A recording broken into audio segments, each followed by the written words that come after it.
We have a D19. Yeah, right. Okay. Two, take one. Strana, can you tell us in 25 seconds a synopsis of your new picture?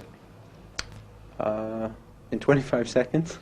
Yes, it's a picture. It's a drama about human emotion in the United States. It deals with the tragedy of divorce as it relates to the children and those who have to suffer continually from the effects of an unhappy home. Sounds like a very serious picture. Yes, it is. There's no comedy in it whatsoever. No, I try and keep as much comedy out of my films as possible. Why is that? Because I don't like the idea of people laughing. It makes me nervous. It upsets you that Yes. people should laugh? Yes. Yeah. I like to cut down on the amount of happiness. Why is that? Because I'm not crazy about happiness. I think it's a mistake. On whose part? On people who have to put up with it. You know what I mean? Do you mean the audiences that see the film or the people that appear in it? Well, no one comes to see the film. You know what I mean? So I don't have that problem. Also, there's nobody in the movie. No one at all? No one at all, no. But why is that? Why? Because it's much cheaper if you don't use people. How long did it take you to shoot the picture then? We filmed for a half an hour in Puerto Rico, and we had to go back and film for 7 minutes in New York. Is it a high budget picture then?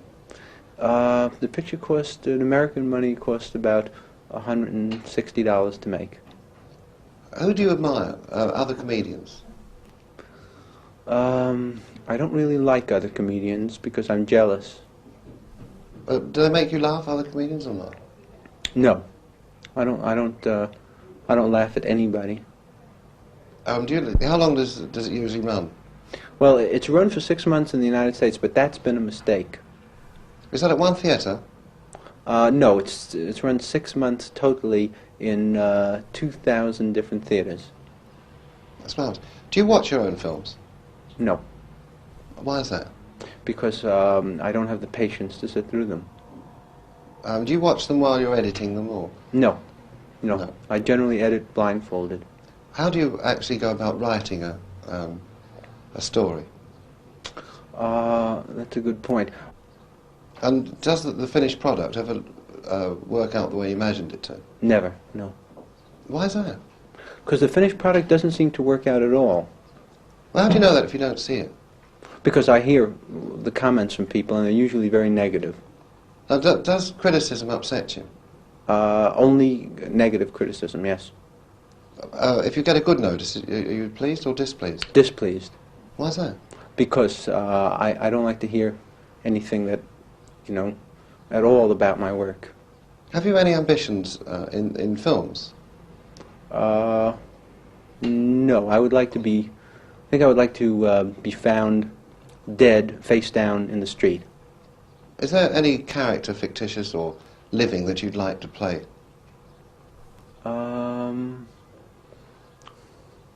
No. No. Well, can you tell me how you got into movies in the first instance? Yes, it was my camera, and there was very little they could do about it. What sort of camera is it? Is it an expensive one, or? Yes, I had the equipment, and there was no way of making the film without me. Yeah, which was the first picture you made then? First picture I made was a film called Potemkin. Was that recent? No, I made that in the, actually I made that in the 20s. Was the dialogue very hard to write for that picture? No, that was a silent film. Yeah, but who wrote the music for it? Marvin Hamlish. Yes. Is he still writing? He was as of this morning. And this afternoon? This afternoon, no, he's retired. Oh, yes. Why is he retired? Because he has a stud farm now and breeds race horses. You've worked with some very interesting people, I think. Did you find them interesting, say in What's New Pussycat, your co-stars? No. Bores? Bores. Mm. Who was the most boring of that cast, do you think? Do you include as boring the lovely ladies that were in that picture? Yes. What did you find boring about them? Everything. They were just boring to look at and boring to listen to. It was a boring picture, as I recall. I rather enjoyed it. Yes, but you're mistaken. But I like the credit titles very much. The credit titles? Yes. What were they now? Well, there were sort of squiggly lines that kept going. Yeah, oh, yes, I like that. Yeah.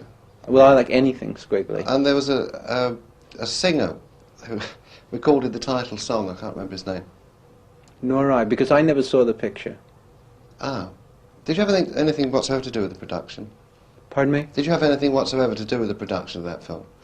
No, I disavowed myself of any responsibility of the picture. Mm. And does that apply to all your films? Yes. Now, what is it then that makes you cut yourself off from something that you've produced and devised and acted in? A sense of survival. And why do you go on doing it? That's a good point, because I have a contract to do 3 more films, and when that's over I'm going to retire from movies, I think. And will you have made a lot of money? I will have made... no, I'll be in debt by that time. Now, was Casino Royale as farcical in the production as we all hear about? Well, they all speak very well of you, actually. Whatever happened to What's Up Tiger Lily? Because we didn't see it in this country. No, that's a picture that I made in the United States that was released only in Iceland. And did they go for it? They liked it. It was a big hit in Iceland. Why was that? Why? Because it had a message that was relevant to people that live in that kind of climate. Can you remember anything about it? Not really, other than the whole thing was like a nightmare. What sort of nightmare? I mean, The kind you have when you go to sleep. and did it terrify you, this nightmare? Yes, it was not a pleasant experience making the film. Is it a pleasant experience now that people come up to you and say, we saw your picture? No. No. That's kind of frightening. Okay.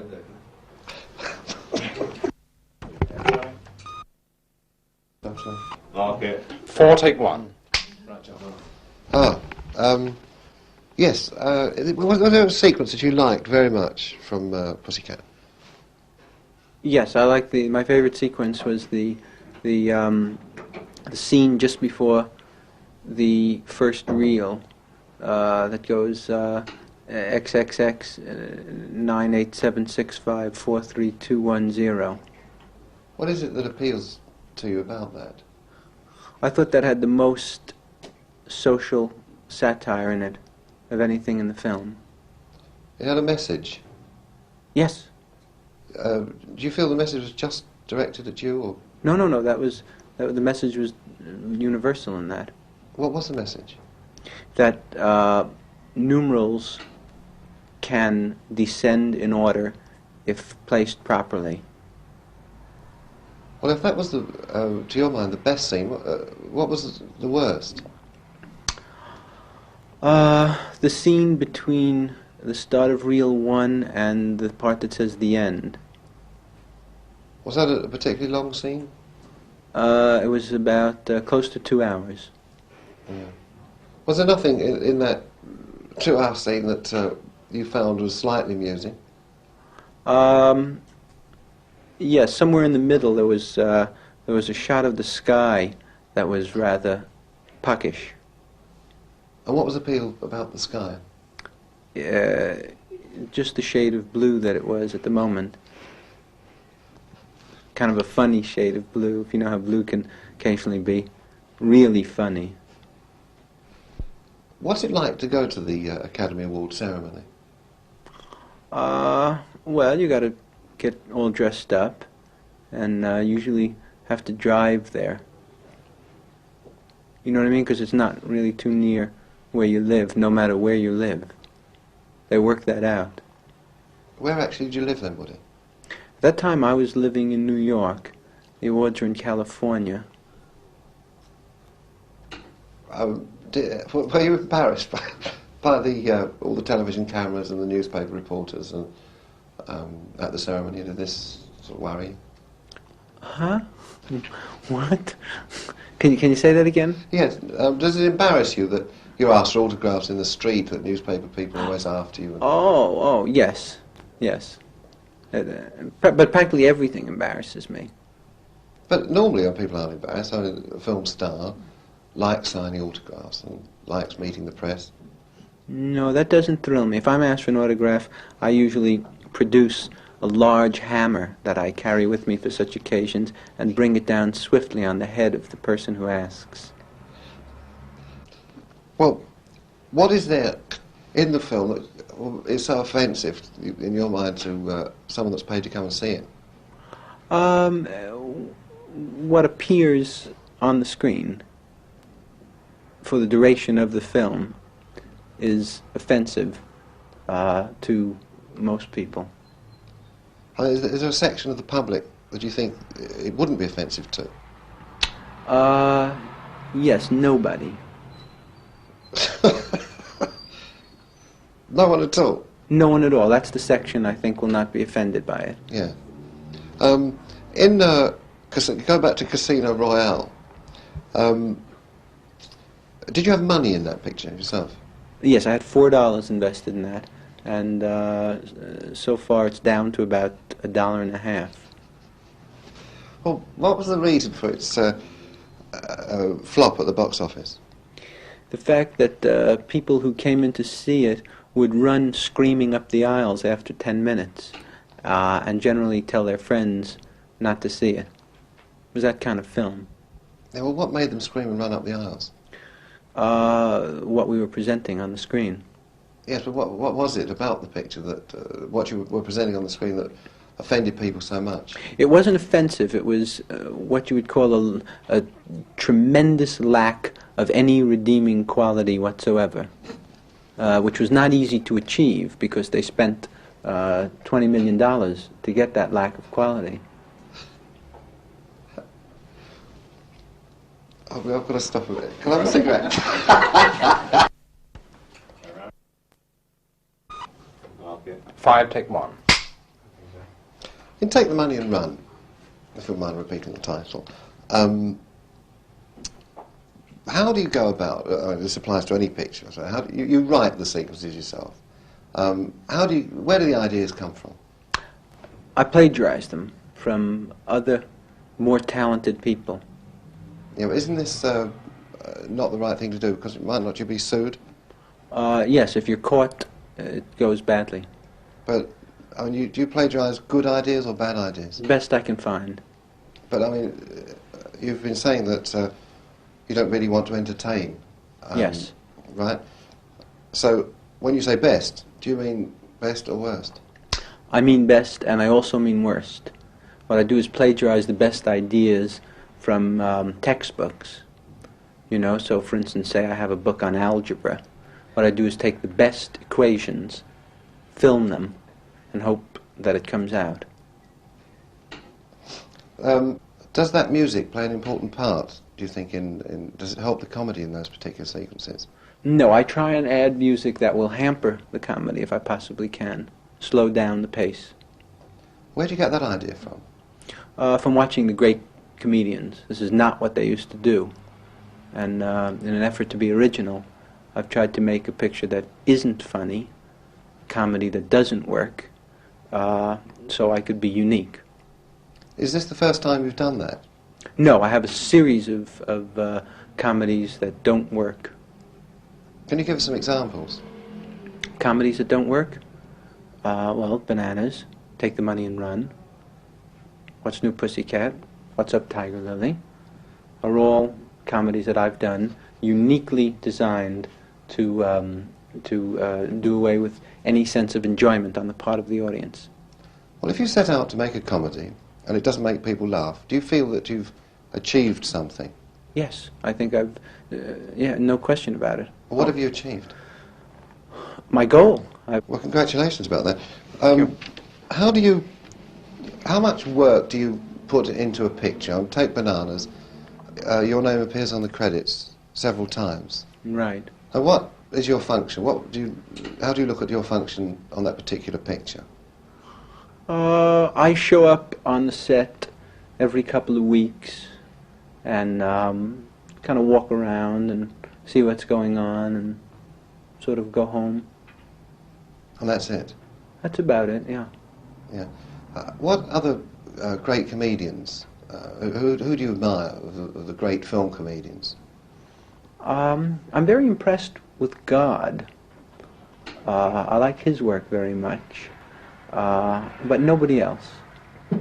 Is there anyone that, what normal moviegoers would consider as a great comedian, is there anyone that you particularly dislike for some reason?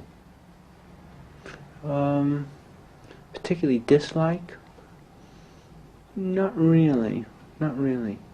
What about W.C. Fields or Laurel and Hardy? Were they great comedians? W.C. Fields was a great comedian. Sorry, we've got to cut. Okay, we're going to keep our fingers crossed. Mark it. 6, take 1. Yes, Chaplin and W.C. Fields, Laurel and Hardy, were they great comics? W.C. Fields was a great comedian, and Chaplin was great, but I wasn't that crazy about Laurel and Hardy. Tell me, if you're so apathetic about your pictures, why do you promote them? Why do I promote them? Because I'm sent here by United Artists to do this, and I must. But you do everything you're told? Everything. And why is that? Why don't you object sometimes, like most movie stars throw a temperament? Because I want people to like me. Really, what you're doing in your films, you want people to like you, but not the actual picture? Right. I like them to like me personally, for what I am. What are you? A Jew. And do you find that people don't like you because of that? No, they don't like me for a lot of other reasons. That's the one thing about me they like. Do people come up to you on the streets and say you're Jewish, great to meet you, and that sort of thing? No, they just come up to me and say, you're Jewish, and leave it at that.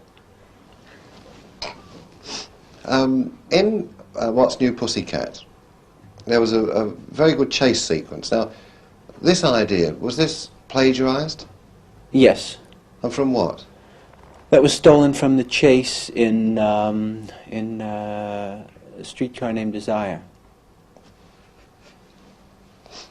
And in Take Your Money and Run,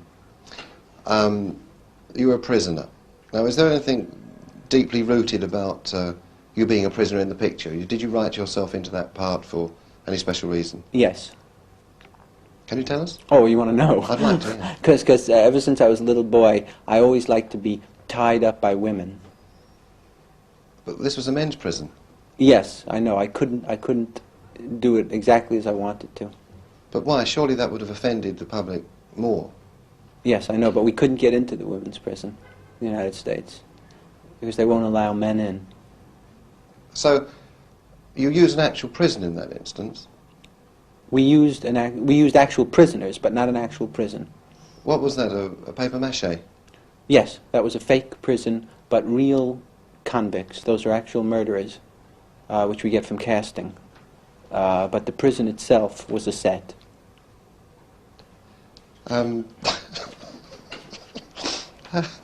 What's New Pussycat? Now, this is the first film you appeared in. Yes. Now, you wrote part of the script as well? Yes. Do you feel that you're to blame for the success of the picture? No. I had nothing to do with the success of the picture. Well, surely your artistic contribution to that picture must count for something.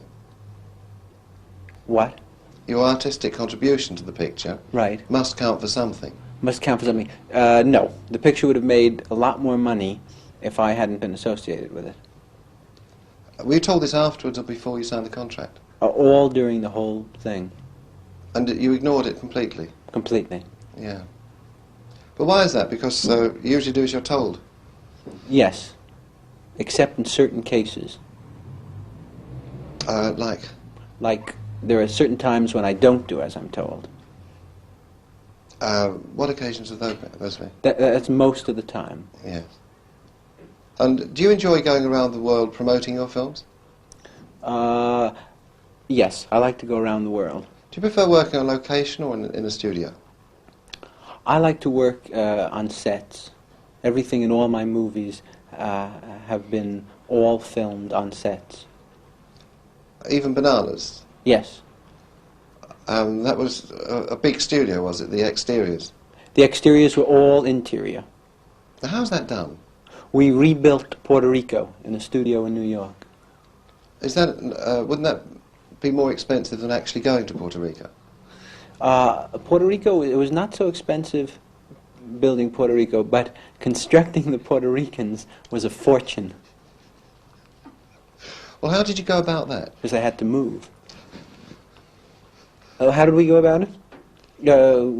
What do you mean, how did we go about it? Well, I mean, the standard way. Presumably there are more Puerto Ricans in New York than there are in Puerto Rico. Yes, but you can't use the ones in New York because they're not a member of the union. Now, that's not the actors' union; it's the Puerto Rican union. They're not. They don't have. They're not card-carrying Puerto Ricans. There's a very subtle distinction here. Are you following this? Yes. Because it's important. In New York, you can't be a Puerto Rican unless you have to pass a written examination and a physical and an eye test. And those who pass the eye test are allowed to be Puerto Rican. Now, how involved do you get in the casting of your pictures? I get very involved in the casting. I'm always there when somebody is in my picture. Is the production of a film highly complex? I mean, you've got to get people to a certain place at certain times. Otherwise, if they don't turn up, it costs a lot of money. How do you find people let you down? Well, the big problem is figuring out how to turn the camera on. You know, because everybody shows up, but it took us about 4 weeks to figure out how to work the camera, and then we were 4 weeks behind schedule. And do you employ professional people to work on your pictures? No, but not amateurs either. Who then? You know, different ones. Different ones what? Different. What do you mean, different ones? Oh, God. Certain types. Yeah. You know. I'm trying up. Where did, for instance, in Take the Money and Run, where did the idea come from the soap gun? Now, do you prefer comedy to drama? No, I prefer opera. Which is your latest opera? I can't work in opera because I don't have any flair for it. You have to be Italian to do opera. I'm 3/4 Italian. My mother was Italian. My father was half Italian. Do you go to the cinema very much yourself? No. Well, in that case, have you a favourite film? Yes, many. Can you give us one of them? Yes, but none that I've seen. Probably my favorite film was Her Highness and the Pony, which was a film that's playing in the Broadway area in New York, and it doesn't star anybody famous, and it's what you would call a love story, very explicit. It's in 8mm, as a matter of fact. Market. 7, take 1. Well, whether you like it or not, we're going to show some clips from your pictures. Would you choose one from What's New Pussycat? Anyone at all? The third one. Can you be more specific, or can't you remember? I don't know which the third one was, but I would prefer to see that one, I think. Why? Because I think the message of the picture is inherent in the third film clip. And then Casino Royale. Casino Royale, you could do yourself a favor by showing the part that says the end. And Take the Money and Run. That can only be understood if it's projected upside down. And Bananas. Bananas. I would not show Bananas if I were you. I don't think England is ready for Bananas yet. Why not? Because I think that they need another 10 or 12 years of decay before Bananas will be a picture they can fully accept. Well, if we hold this program for 12 years, what sequence would you suggest we show in 12 years' time? In 12 years, I think you could show any portion of the film. But try not to show any of the scenes that I'm in. Why? Why? Because I'm in all the scenes in the picture, and I think it would be more interesting that way. Are you a great man for Hollywood parties? Yes. What is it that appeals to you about the Hollywood party scene? The part where everyone goes home at the end. That's my favorite part. The good nights. When you go to a party, do you stay long? Just till the good nights. Yes. But that could be early hours of the morning. Could be. So do you gauge the time you arrive to coincide with that? I generally try and arrive for the hellos and leave at the good nights. Yes. And do you drink very much? Yes. Like a fish. Is there any reason for that? To forget. What is it that you want to forget?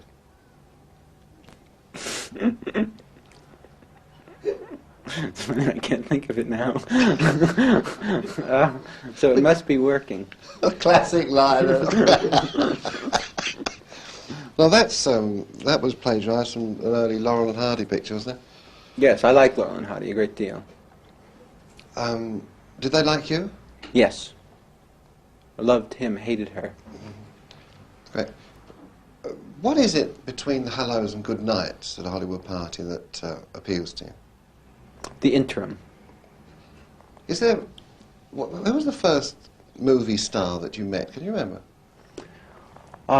Yes. I met Trigger, who was Roy Rogers' horse, at a party. Actually, I picked him up at a party, and we had an ongoing relationship for 2 years after that.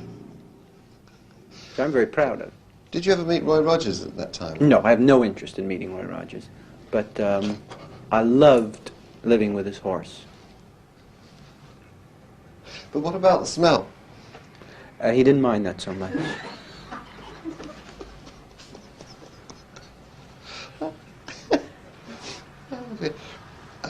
The silent scenes in Bananas, they were stolen from elsewhere, were they? Yes. From where? The second part of the movie was stolen from the first part of the movie. Does it show? Yes, if you sit through it long enough.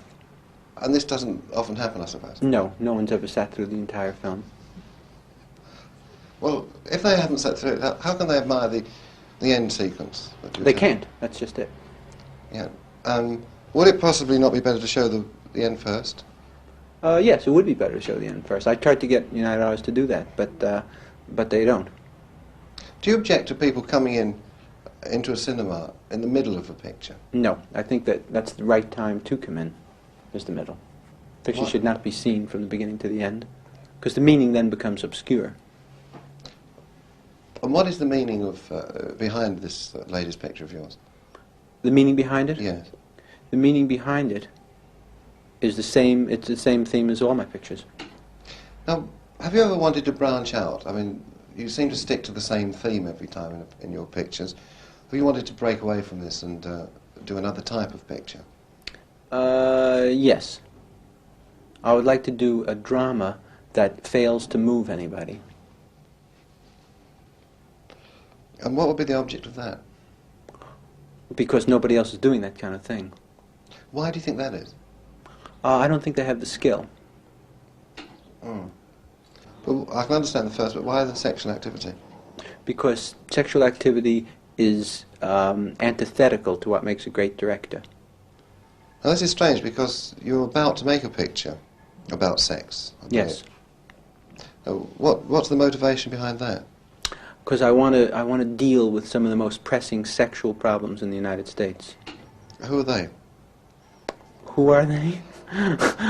There are certain problems that are afflicting, a vital concern to people in the United States, and I want to attack those problems.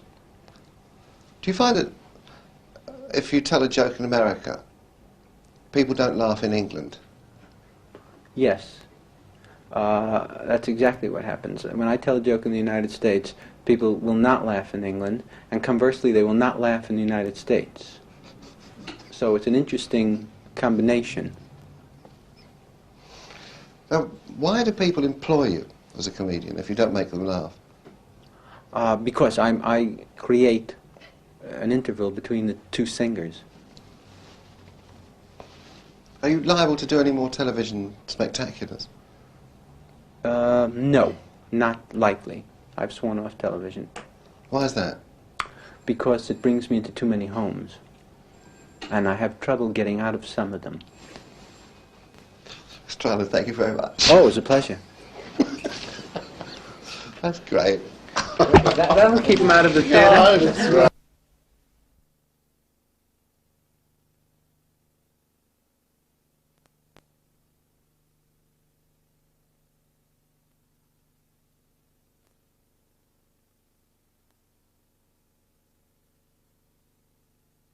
The title of my latest picture? Yes. That's a good point. It's hard for me to recall the title of the picture. Just sitting here like this, because the picture obviously made a tremendous impression on me. My last film. This is embarrassing. I should know it because I worked a year on it, and I was the one that titled it, but I can't come up with it. But I know you'll like it if you see it. In Bananas, there are some silent sequences, aren't there? Yes, accidentally. Oh, why are they silent? Because we lost What happened to it? negligence. Or where did it go? Left on the subway. Has no one handed it in at the Lost Property Office? No, we've never been able to recover the soundtrack, and so what we do is play music and run the sequences silent. Do you like people to laugh at you? No, I don't like the sound of laughter. Why is that? Is it something psychological about your approach to comedy? Yes, I have a very unusual approach to comedy in the United States, and that is that I try and get anyone who sees the film to nap through it. Does it offend you that your film will be shown in theatres and people presumably will pay to go and see it? Nobody has paid to see it yet, and it's been running in the United States for 6 months. So I don't think that there's going to be any problem over here. Aren't you scared that the cinema managers would want to take the picture off? Yes, they do. That's what happens. How do you go about finding your actors and actresses? Generally, we flush them out of an all-night cafeteria. You know, we go by, and whoever's there 2, 3 in the morning, sitting over coffee with a brown paper bag, those are the people that we use. Well, to be more specific, in Bananas, how did you cast your co-stars? How did I cast them? Well, I cast some of them, you know, just at random, and some of them not just at random, and some just showed up and wanted to be famous, so we put them in the movie, and, you know, it was just like that. What's the message in Bananas? The message in Bananas is, don't see bananas. What prompts you to put over a message like that in a film that people will have paid to go and see? I mean, they'll get it, they'll pay their money, they go and see it, and then you're telling them that they shouldn't have seen it. They shouldn't. Right, that's precisely it. I wanted to make a film, the message of which was not to see the film that people were seeing when they actually got the message. Don't ask me why, because I'm very sick. Where did the idea come from? That was improvised at the time. I was there with the gun made out of soap, and it started to rain, and the soap started to bubble, and we left it in the picture. Do you often do more than one take on a sequence? Yes. I shoot over and over and over again. Same thing, over and over and over. Then I don't print any of what I filmed. Why not? Because there's no point to it. That's where the expense mounts up. If you print things, you know, you can shoot as much as you want. I may shoot 200,000 feet of film for a picture and then not print any of it. And so it keeps my budget down very low. Well, where does the finished product come from then, if you don't print any? We buy that in Japan. How do you buy it? Is it very expensive? It's a lot less expensive than if you had to make your own film. But do you buy it by the foot? Yes. Good comedies are always purchased by the foot, whereas dramas are purchased by the yard. Now, how do you look at the permissive scene in the cinema? I generally sit down and have it run in front of me. And does it bother you? It does bother me, yeah. Very much. How does it bother you?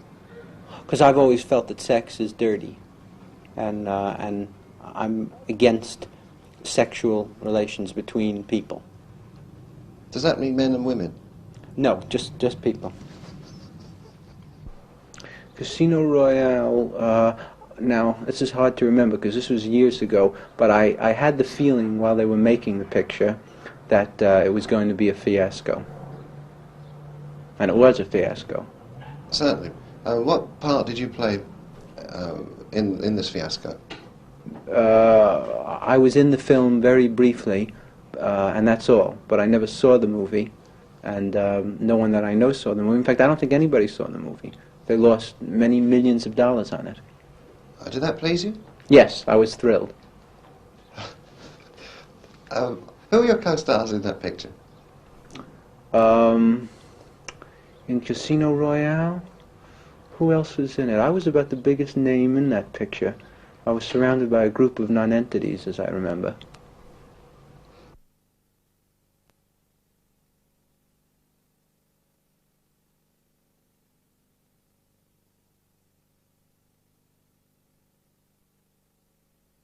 I was not thrilling, and I'd say the entire cast, including myself, were about 12 of the most boring people I've ever met.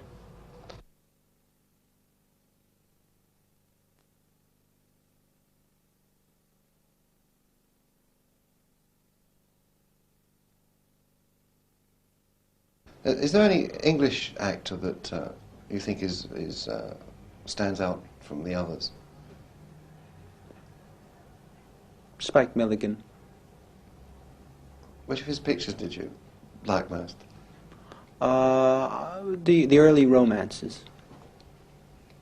Who are the leading ladies? I can't remember. No, I can't either. No. They were just people off the street, I'm sure. In fact, most of them are back on the street now. You've written, directed, produced, and appeared in your own pictures. Now, what advice would you give to someone, a young television writer, say, who wanted to follow your line of approach to the film business?